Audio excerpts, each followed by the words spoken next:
American League East, when we did our over-under win totals at the beginning of the season, Jack, I think I did a lot better on the American League East. And the reason I'm bringing that up is because I shit the bed on basically every other division, so I have to take my victory lap when I can get it.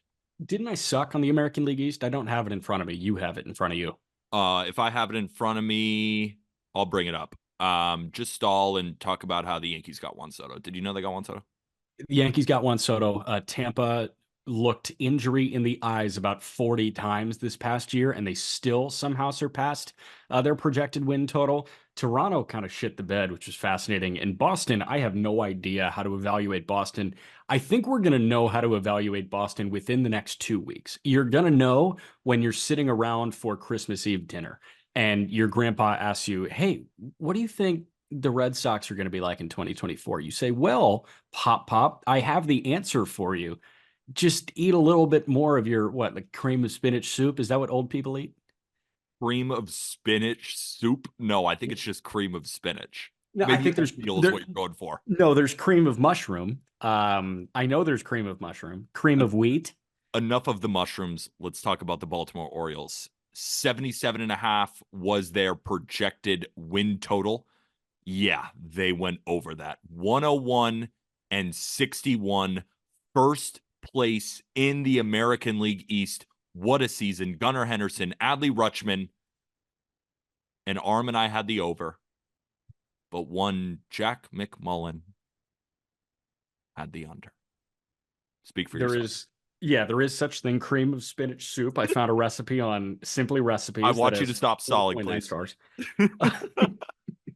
I didn't know Kyle Bradish was going to be that good.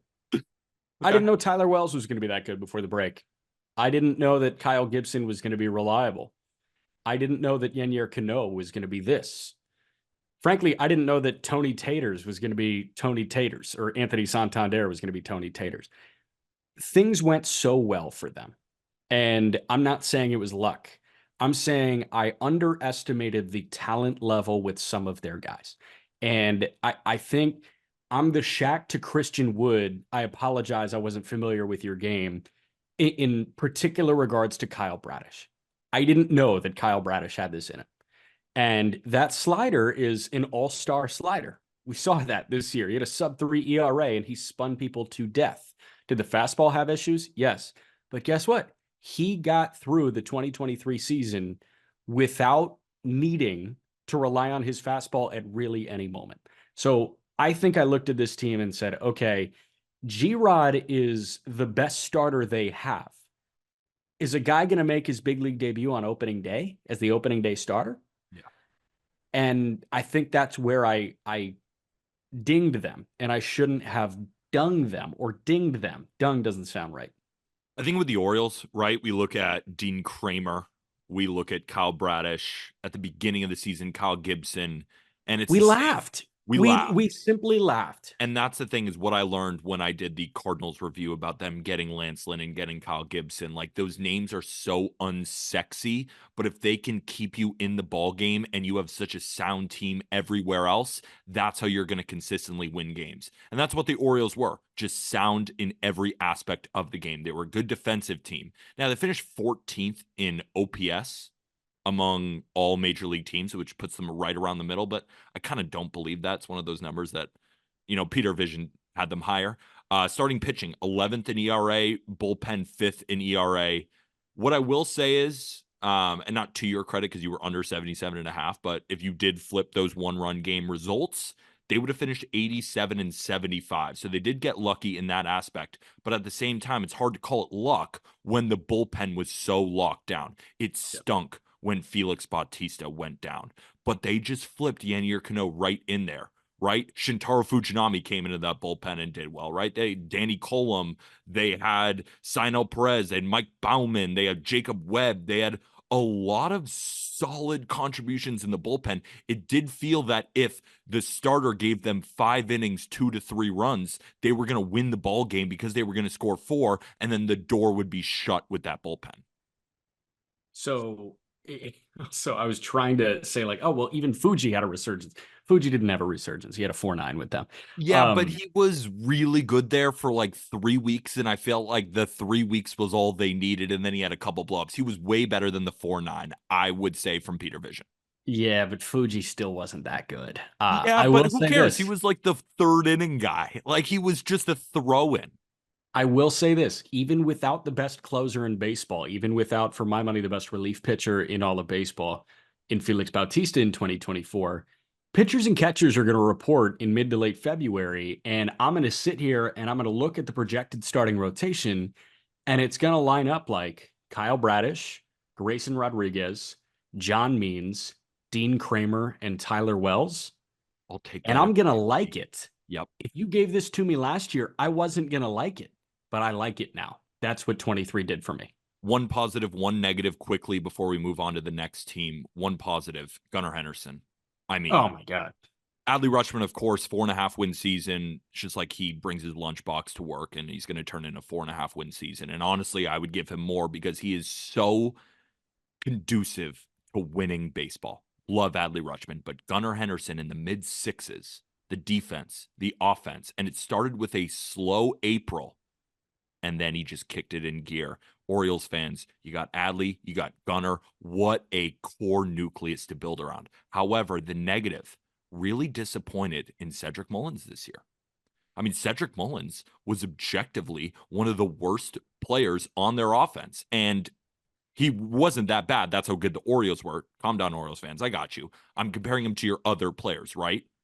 Austin Hayes was great. Anthony Santander, Adley Rutschman, Gunnar, Ryan Mountcastle, right? To even talk about all the rookies that came up. But Cedric Mullins is supposed to be the glue guy. And at the end of the day, slash 233, 305, 416, 15 bombs and 19 steals. We need way more from Cedric Mullins. Way more. Yeah, I will say I'm a little disappointed that Kauser didn't make his case to stay. And I thought Kyle Stowers was going to be a big league bench bat, but Stowers wasn't good enough when he was in the bigs. I think Mullins is the answer here because this guy needs to slug way higher than 416. He can't be a 230 hitter. Just can't be. He provides enough defensive value. I think he's going to make a team very happy moving forward. He's 29 years old. He hits the open market after the 25 season. If you deem Stowers ready, why don't you just do it? Like, why don't you just rip the band-aid off and trade, or not Stowers? If you deem Kauser ready, why don't you just rip the band-aid off and move Mullins? Yeah, why don't the Orioles go sign a big free agent or trade for one? We're always left with Trade for a questions. pitcher. I think Cedric Mullins is a return with prospects, obviously, can get them a top flight starting pitcher. Yeah, I'll believe it when I see it. Listen, No, but seriously, I mean, I don't mean yeah. to demean them. They had an amazing season. They're going to be in the talks to win the division next year. They're still loaded, Grace in a full year, but at the same time, they need to make that big move. And I think all Orioles fans can agree with that. You need to make the big move. Tampa Bay Rays win total beginning of the season 88 and a half. Clean sweep from the boys. Jack, Arm, and I all had the over, and they finished 99 and 63. Just a classic Rays season. And if you flip those one-run games, 102 and 60. So you could consider them a little bit unlucky. The Tampa Bay Rays just did it again, Jack. Doesn't really matter who's on the team. Doesn't really matter if their shortstop goes down for circumstances that I'd rather not discuss. Mm-hmm. As an offense, fourth in OPS. From the rotation, you can only name a couple of them, but the way they piece it together, starting pitching fifth in ERA. From the bullpen, 12th. And the bullpen is a lot better than 12th.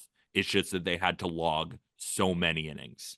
I look at a rotation that I think that might have been none of our concern at the beginning of the year, right? Shane McClanahan, Springs, Rasmussen, Glasnow, Eflin. And we say to ourselves, all they have to do is hit to get here. But the reality is they didn't barely had any of them. Springs goes down. Rasmussen goes down. McClanahan goes down. And then we're left with Glasnow, Eflin, Zach Littell at the end. Remember, they traded for Aaron Savali, but they still pitched their way. And then, of course, the offense was excellent. Yandy Diaz is just a freak of fucking nature. Randy is still that guy. Josh Lowe, Isak Paredes with 30 bombs. right? I mean, I'm just listing all the names because all of them contributed. There wasn't one star on this team. It reminded me of a Belichick led team a couple of years ago, even though Brady is the star, everybody doing their jobs. Yeah, I think the two biggest surprises for me was Josh Lowe across a full season sample. This guy was awesome across a full season. It was an 835 OPS, was it not? Yeah, 835 OPS, 335 OBP, 500 slugging percentage. Yeah. Yeah. Josh Lowe doing that was not on my bingo card. And I remember genuinely feeling that a couple weeks into the season, Zach Eflin was going to be the six. He was going to be the long man in the pen. I was like, why did they pay $40 million for this guy? Because it was Glass now coming off the IL. I think it was an oblique thing at the end of spring. But then it was McClanahan, Springs, Rasmussen, Glass now eventually when he came back. And then I was thinking it was going to be Taj Bradley. But the fact that Eflin is the only guy to make more than 21 starts for them, and he had a 3.5, and he walked 1.2 hitters per nine. Are you kidding me? And he won 16 games, and he threw 178 innings. This guy exceeded any realistic expectation I had for him. And Josh Lowe exceeded any realistic expectation I had for him. Yandy, I think we knew that he could be one of the more feared hitters in baseball. Randy, we knew that could come. Paredes is up there because I didn't know that Paredes was going to be a 30 homer guy, but Paredes had shown flashes of the top prospect that he once was. But man, Lowe pumping out in 835 OPS and Eflin doing what he did were the two things that I think catalyzed this team's success. One positive, one negative. I thought Luke Raley was so good this year. Remember, He he's coming was. from the Dodgers, 29-year-old. I think technically he was a rookie. We were always wondering what was his status. Was it a rookie? Was it not? It didn't matter. He didn't have much, MLB service time before reaching the Rays. And I just thought he was such a dangerous hitter all year. Slugged 490, 333 on base percentage, 19 bombs, and also added 14 stolen bases. The reason I say that's a positive, of course, you could say Randy. Of course, you could say Yandy. There's plenty of guys to say there, but I just thought Luke Raley being that guy hitting third in that lineup for a good chunk of time was such a positive. And I don't want to get into the negative, but the negative is clearly Wander Franco. And we still don't know the full extent of the story because what we do here on the Just Baseball show, all off the field stuff, you guys know. We're always asked, what about Trevor Bauer? What about Julio Urias? What about all these guys? We just don't like to talk about it. We like to talk about what's on the field. And until we have all the information, then we'll sort of mention it. We're just not the podcast to get into that kind of stuff. We focused on what is on the field. And if you don't like it, I don't know what to tell you. We don't talk politics. We don't talk any of that kind of stuff. It's just what's on the field. I don't know. We Wander talked Franco. oil money. We did talk Russian oligarchs earlier in the episode, but you know what I mean. We just don't really want to get into it. But we don't know if Wander Franco is going to play another game this season. Don't Ready to know. move? In Ready to his move on? career. Yeah. In his career, we don't know. And when we do know, we'll tell you. All right. Next up on the standings is the Toronto Blue Jays. This is the one we lost. 91.5. I'm still kicking myself for going the over because I'm pretty sure I shit on them. And I was like, all right, fine, I'll go 92 wins because they still are pretty damn good. But they did go under. So we all lost that one. 89-73 record for those Toronto Blue Jays. If we look at those one-run games, if they were flipped, they would have gone 84-78. So even those 89 wins, you could consider them a little bit lucky. When we look at where they rank offensively and on the mound, OPS ranked 11th in Major League Baseball. Starting pitching ERA, 3rd. And in the bullpen, 8th. They were a great team. But unfortunately, there was a lot of Vladimir Guerrero Jr. double plays. George Springer wasn't quite the George Springer that we remember in Houston, right? Alejandro Kirk was a massive disappointment, especially when Blue Jays fans are watching Gabriel Moreno tear it up for the Arizona Diamondbacks. But there was a lot of positives. Kevin Gausman is such a beast. Every year, 3.16 ERA for him, 237 strikeouts and 185 innings. he's one of my favorite pitchers. He's one of the best pitchers in the sport. Jose Barrios bounces back, unreal. Chris Bassett, just again, 200 innings at a 3.6. Yusei Kikuchi, how about him? And unfortunately, Alek Manoah didn't have a good year, but it didn't even matter because I thought one of the most underrated units in Major League Baseball was this Blue Jays bullpen. Jordan Romano, Eric Swanson, Tim Meza, Yimi Garcia, right? These guys were excellent. And then Simber you've threw a got, billion times. say it again, Simber threw a billion times, right? a billion times. I was Oh about to no, mention. not this year. Pardon. He threw a billion times in 22. My bad. Yeah. And then Genesis Cabrera as well came over during the deadline as well. I just thought once these starters exited, the bullpen locked it down. But this offense, right? Ranked 11th in OPS. I didn't see it. I just thought this offense overall was pretty underwhelming. A lackluster start to his career in Canada from Dalton Varsho. Vladdy, man. I mean, cost me so much money, but we don't have to talk about that. But he was ultimately underwhelming. But overall, I mean, a very solid season for the Blue Jays. 89 Yeah, wins. Great year. right. So for me, it was Kirk and Manoah as the two big disappointments. I thought Kirk was going to year in and year out be one of the better offensive catchers in baseball, and he was going to get better year by year defensively. Um, that wasn't the case. He took a major step back this past year. And I agree. I think that the Jays may be kicking themselves for moving Moreno and not Kirk. They weren't going to move Jansen because you don't get a Darton Valsho adjacent player with Danny Jansen headlining it. You got that from Moreno or Kirk. And I think I could sit here and argue that Kirk's value was very similar to Gabby Moreno last offseason. But now we know where the value is, and it's in the desert. Barrios was my favorite story this year. Like that makes that contract palatable. If he had back-to-back bad years, I'd be sitting here like, are you sure you can swallow another 6 years of this, 5 years of this? And thankfully, they don't have to do it. But Manoah was the big disappointment for me, and Kirk was the big disappointment. Vladdy, I agree. Like it stunk, and the defensive struggles will tank the WAR big time. But he was still, a positive piece offensively.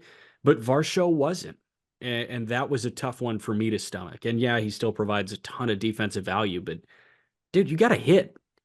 And like I think he will. I think he's going to be fine in 24, but the script was flipped on Toronto from what I was anticipating. I was thinking they were going to lead the league in 10-9 wins.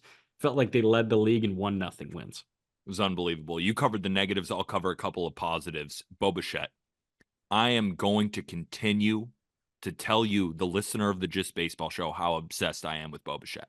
I truly think he is one of the best bat-to-ball guys that we have seen in the last decade. Another year hitting 300, slugging 475. I just don't even care if the power comes. Obviously, I do. It makes him a better player, but he is so special at the plate. I truly think he is one of the best hitters in Major League Baseball. I really do think so. Another positive. How about Davis Schneider? How about him? Davis Schneider slugging 600. Now, it wasn't in a ton of plate appearances, right? 141. But the dude was special, and he was not even projected to be on this team. And he was such a fun story. You got to go listen to the episode.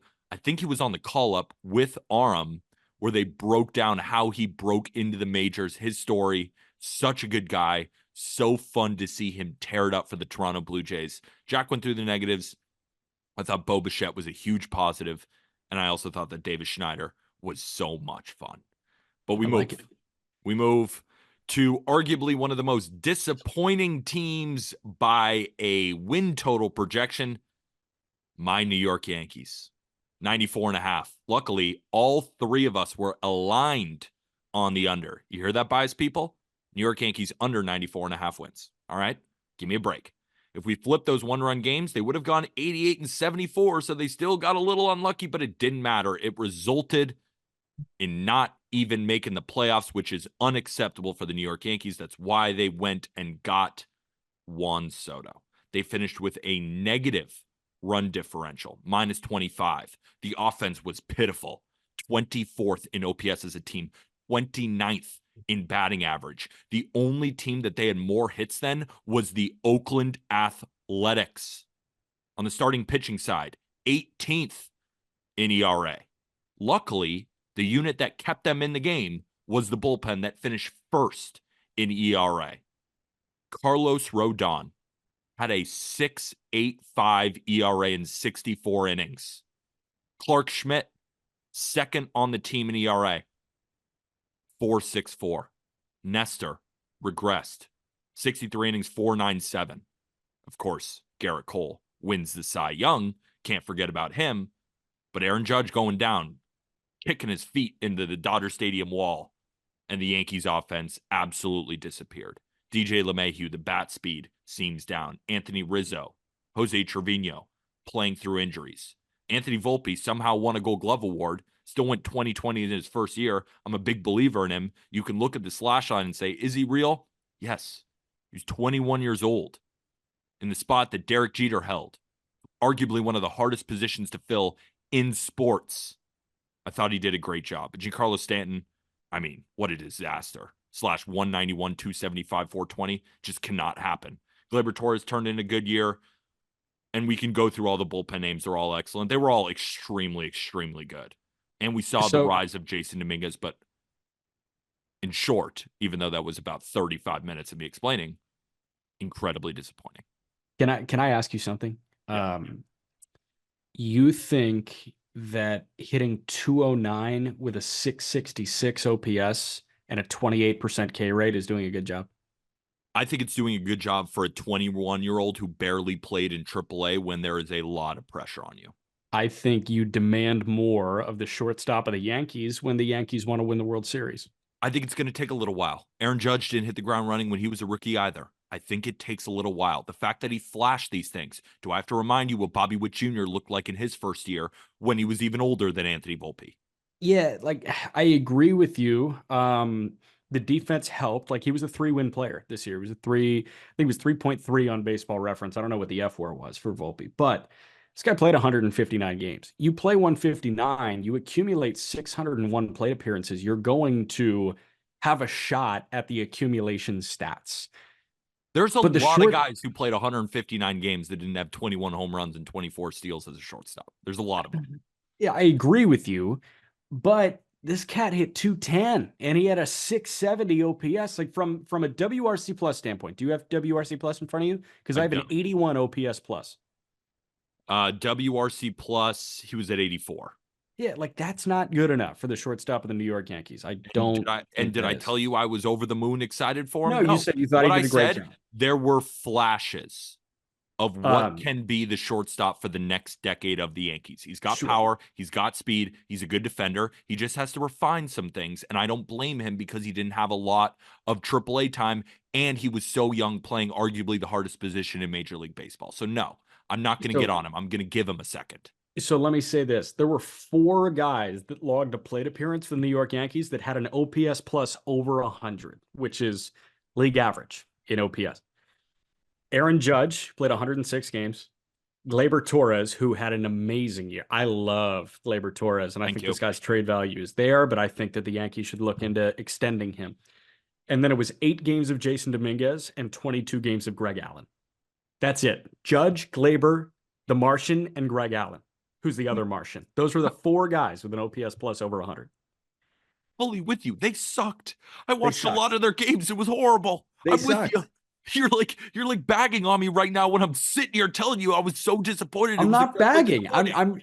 I'm stating empirical data on the New York Yankees, and Yankee fans view that as an insult, and I You can't control that. you chose the empirical data. You know what? I want you to give me the positives of the New York Yankees this season before we move on to the Red Sox. Michael King, he's going to look great in Fuck Padre you. pinstripe. God, I win. Gleyber Torres bouncing back was a huge positive. The flash that you got from Jason Dominguez was massive, and Garrett Cole's the best pitcher in baseball. How about the bullpen where every single guy had an ERA below 3, basically? Yeah, Wandy Peralta is really good. Shut up. um, That was such a good bullpen. They finished first in ERA. yeah, no, man, like Ian Hamilton, Nick Ramirez, like Tommy Kahnle, like they were all good. The They were bullpen was amazing. good, but the It was problem amazing. is when you're down 4-2 in the sixth, when your starter leaves, does it matter? It doesn't really matter. It doesn't really matter. All right, let's collectively shit on the Boston Red Sox. Just kidding. It was a tough year for the Red Sox, but they've been down this road before where they finish in last and then the next year they win the World Series. I will never count out the Boston Red Sox. But the Boston Red Sox did finish 78 and 84. We all took the under on their win total at 78 and a half, and they finished with 78 wins. But if you flip some of those one-run games, 85 and 77. So they were a bit unlucky in terms of where they ranked. The offense was fine overall. 9th in OPS, starting pitching, not so much. 22nd in ERA, 20th in bullpen ERA. How about Jarren Duran? This dude was incredible. Slash 295, 346, 482, 8 bombs, 24 steals. Rafael Devers did his thing, obviously. Tristan Casas came on big in the second half. Masataka Yoshida was okay. He was a terrible defender, but the bat was still there. And he's a guy that, if I'm a Red Sox fan, I'm excited about next year. Obviously, Trevor Story comes in late. And then the pitching was so weird this year. Like, it was fine, but it was also bad, but it was also good. And the It reason wasn't I that say good. that is because, go ahead. It wasn't that good. I don't think it was that But it good. was like kind of good. Like Nick Pavetta would sometimes throw starts where I'm like, holy shit, you're Nolan Ryan. Brian Bayo flashed just excellency. Cutter Crawford there for a while was fantastic. And Chris Sale overall 4.30 in 102 innings. That's not good enough, but it wasn't like he was terrible. And then the bullpen. Jansen was still good. Chris Martin was unbelievable. 1.05 ERA in 51 innings. Josh Winkowski was good. John Schreiber was good. Bernardino was good. That's why I like this team next year. But they have to make a couple of big moves. But overall, this season, they didn't have the expectations that the Yankees did, so I can't call it a disappointment, right? They were a 78.5 projected win total team, and they fell a half game under. So I don't know what to call their season. Would you call it disappointing? I don't even know. Yeah, I would call it disappointing because it's the Boston Red Sox, and I think that the Red Sox should hold themselves to a higher standard. I am gonna take the positives from you. Chris Martin was a dog, Dog. but I think that Red Sox fans should be very content with what they saw from Brian Bayo. I think that Bayo showed them everything that I needed to see, that this guy is a future middle rotation starter for them. I don't think he's an ace. Chris Sale's ace days are behind him. Glad that we got to watch 20 starts at Chris Sale because that's kind of been few and far between since he left Chicago. But I think that they are an ace signing away from having a formidable rotation. And I say that, and people will say, oh, like, how can you go sign an ace? There are ace type pitchers available in free agency every year. And the Red Sox should make your first hand list of the 5 teams that can pay for an ace starting pitcher. They're the Boston Red Sox. Henry owns Liverpool. Go pay a starting pitcher. Go pay Yoshinobu Yamamoto, please. Please. My disappointment, it wasn't the disappointment of the Red Sox, but when we were talking, the one reason where I was like, I'll go under, but I don't love it, was I thought I just keep thinking Chris Sale is going to be better. I don't know, man. Just keeps getting banged up. He's 35 years old now, and it was a 4.30, right? But when I think about the Boston Red Sox, Chris Sale has to be that dude in order for you guys to keep going. He has to be. And he hasn't been over the past couple of seasons. I'm rooting for Chris Sale. He's one of my favorite pitchers to watch, but I have to put him in the disappointment bucket because if I told Red Sox fans at the beginning of the season, yeah, Chris Sale's going to give you 100 innings at a 4.3, you'd be like, what? No, stop. But he did. So that's why he makes the disappointment bucket. That'll do it for the American League East. Make sure to go get your Just Baseball merch. You can find that in the episode description. How about hit that big red button? Subscribe, YouTube. Come on. And if you could rate and review on Spotify and Apple Podcasts, 5 stars, maybe even a written review. We'll be back on Wednesday. Hopefully you all enjoyed the Walker Buehler segment, talking about Ohtani, talking about Tyler O'Neill, talking about everything, and the American League East. For Jack McMullen, I am Peter Apple. And with that, thank you, everybody.